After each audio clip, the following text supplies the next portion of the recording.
The clothing stores hope you never learn what my grandmother taught me. Amish women hand-stitch every single repair. No machines, no electricity, no excuses. And yet their garments last decades, passed from mother to daughter without a seam giving way. Modern throwaway culture tosses a shirt for a fallen hem. My people never would. However, there are 11 beginner-friendly hacks here. Basic needle and thread only, and hack number 7, darning, is the one most English neighbors have never even heard of. And then the fast fashion industry built an empire on exactly that ignorance. A rebel is born fallen hems are the number one clothing repair in any Amish household. Ask any woman in my community, and she will tell you the same. A hem gives way, and you fix it that same evening, before the garment sees another wearing. You do not set it aside. You do not buy a replacement. You sit down with one needle, matching thread, and a small pair of scissors, and you mend it right. The stitch you want here is the slip stitch. It is the workhorse of invisible hemming, and once you know it, you will wonder how you ever lived without it. Thread your needle and knot the end. Anchor that knot inside the fold of the hem itself, so it never shows on the outside of the garment. That matters. A visible knot is a sloppy repair, and a sloppy repair shames the work. Now, here is the motion. With the tip of your needle, catch just 2 or 3 threads of the main fabric, the tiniest bite you can manage. Then push the needle forward through the folded hem edge, traveling about ½ inch along the fold before you emerge. Pull the thread through gently. Repeat. Small bites of the main fabric, ½ inch travels through the fold, steady and even all the way around. When you pull the thread snug, not tight, just snug, the hem folds back into place and the stitch almost disappears. From the outside, a well-done slip stitch is nearly invisible. That is the whole point. You are not just closing a gap. You are restoring the garment to what it was, as though the hem never fell at all. Anchor your finish with 2 small back stitches inside the fold, clip the thread close, and press the hem flat with your hand or a warm iron. The repair holds. It holds through washing, through hardware, through years of use. 1 needle, 1 length of thread. That is all it ever takes to begin. But the next repair, that one catches people off guard, because it happens in the places you never think to check until it is already too late. The heist. A fallen seam's early detail would later become the exact thing that caused the whole garment to unravel from the inside out. But in those first weeks of wear, it was just a faint loosening along the underarm, nothing more. Coming in at number 1 of our 3 featured repairs in this stretch, closing an open seam. Open seams do not happen randomly. They happen at stress points, underarms, waistbands, side seams, the places where fabric is pulled and strained every single day. That is not a typo, by the way. Every single day. The thread wears down long before the fabric does, and one morning you reach for something on a high shelf, and the side of your shirt simply opens. The stitch for this repair is called the ladder stitch, and it is the closest thing to invisible that a hand repair can achieve. You anchor your thread at one end of the open seam with 2 small back stitches. Then you alternate. A tiny horizontal bite on the left side of the opening, then a tiny horizontal bite on the right side, directly across.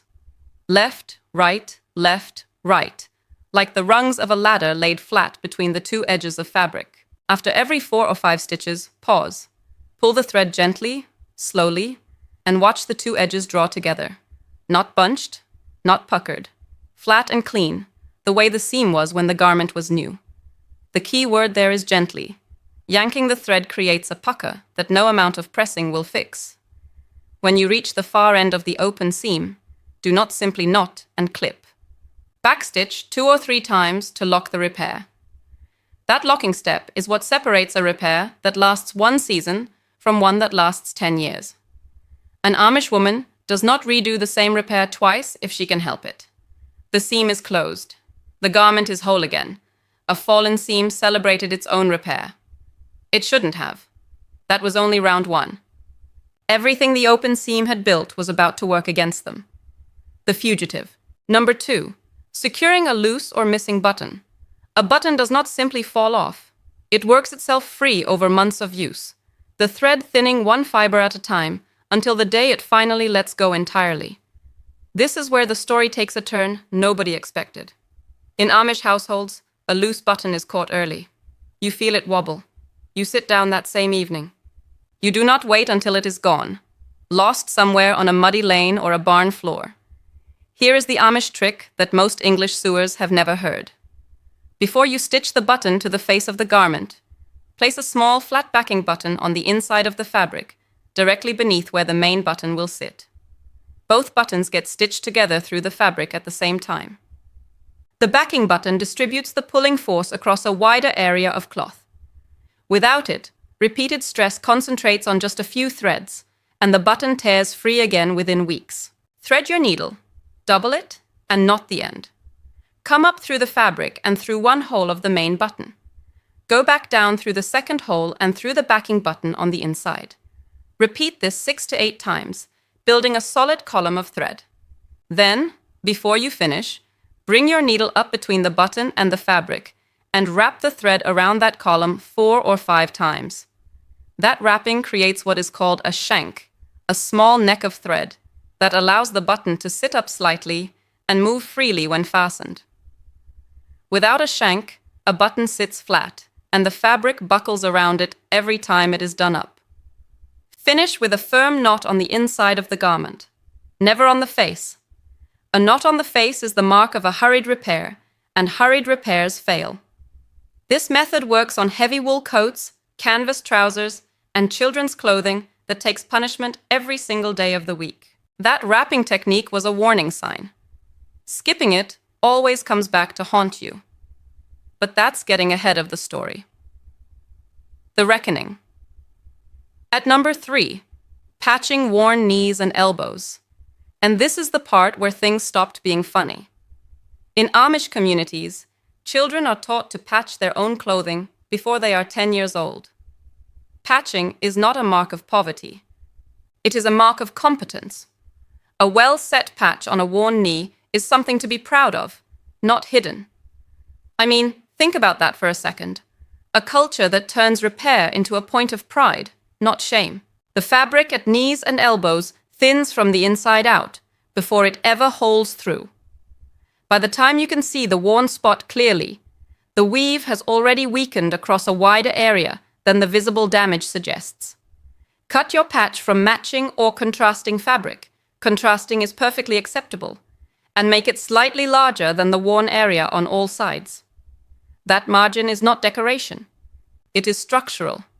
The stitches land in strong fabric, not in the thinned zone that caused the problem in the first place. Before you commit to final stitching, baste the patch in place with loose, temporary stitches. Basting lets you check the alignment, smooth out any bubbles, and adjust before anything is permanent. And the timing of what happened next? Almost too perfect. A patch basted crooked can be shifted in seconds.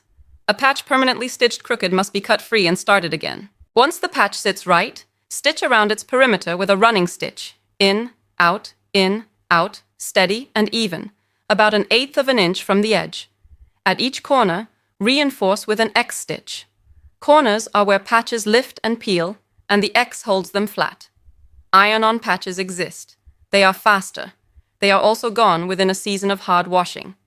A hand-stitched patch, set into strong surrounding fabric with a running stitch and reinforced corners, outlasts iron-on patches by years. The same patience that built the Amish garment's long life was about to destroy every argument for the throwaway alternative. Now you know why darning, weaving new thread across a hole to rebuild the fabric itself, is the skill that changes everything. As of right now, your zipper is fixable. This story isn't over, not even close.